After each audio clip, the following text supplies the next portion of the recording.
បាទចឹងជំរាបសួរគណៈនាយកនិងលោកគ្រូដែលទទួលបន្ទុក ICT បាទនៅក្នុងវីដេអូនេះខ្ញុំនឹងចែករំលែកពីរបៀបនៃការចម្លងថ្នាក់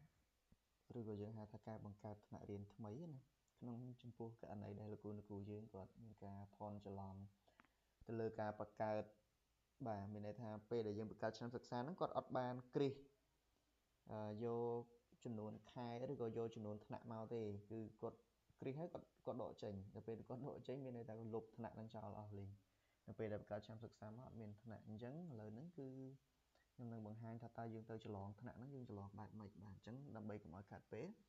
បាទលោកគ្រូយើងធ្វើការ log in ចូលមកក្នុងប្រព័ន្ធ Wikischool របស់យើងមកបាទបន្តមកទៀតលោកគ្រូប្រកាសជាឃើញផ្ទាំងនៃការគ្រប់គ្រងហើយអញ្ចឹងយើងធ្វើការផ្លាស់ប្ដូរមកបាទកន្លែងផ្នែកទូទៅនេះយើងដូរមកជាការកំណត់ប្រព័ន្ធបន្តមកទៀតយើងចុចទៅលើប៊ូតុងថ្នាក់នៅខាងឆ្វេងដៃនេះបាទលោកគ្រូបាទចុចមក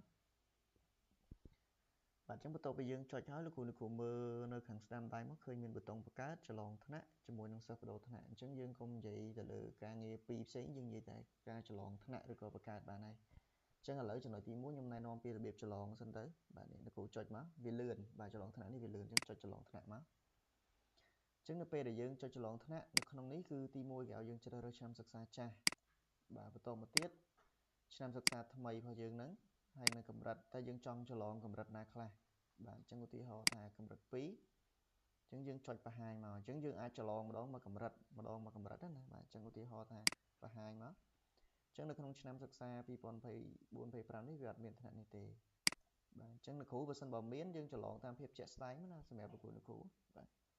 អញ្ចឹងយើងច្រឡងតាមភាពជាក់ស្ដែងមកអត់ជាបញ្ហាទេអញ្ចឹងខ្ញុំបង្ហាញថ្នាក់មួយឧទាហរណ៍ថា2024-25នេះ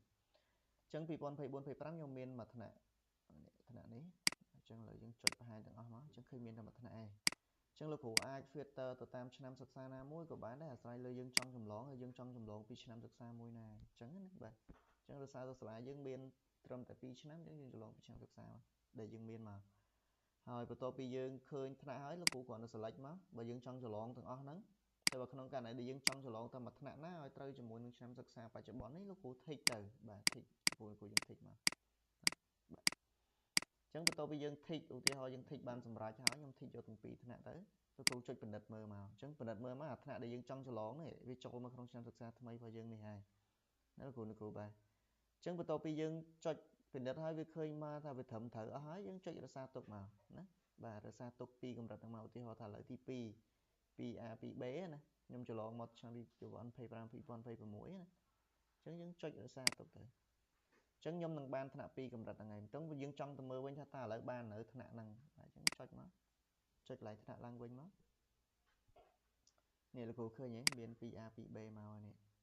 បាទអញ្ចឹងរបៀបច្រឡងថ្នាក់គឺយើងធ្វើបែបហ្នឹងណាលោកគ្រូអញ្ចឹងសម្រាប់វីដេអូហ្នឹងគឺមានតែប៉ុណ្្នឹងទេសង្ឃឹមថាលោកគ្រូយើងយល់ទៅលើការអនុវត្តទៅលើចំណុចមួយនេះបាទអញ្ចឹងចំពោះករណីដែលលោកគ្រូយើងនៅមានសំណួរឬក៏ចម្ងល់អាចធ្វើការសាកសួរបន្ថែមទៀតបាទសូមគោរពអរគុណ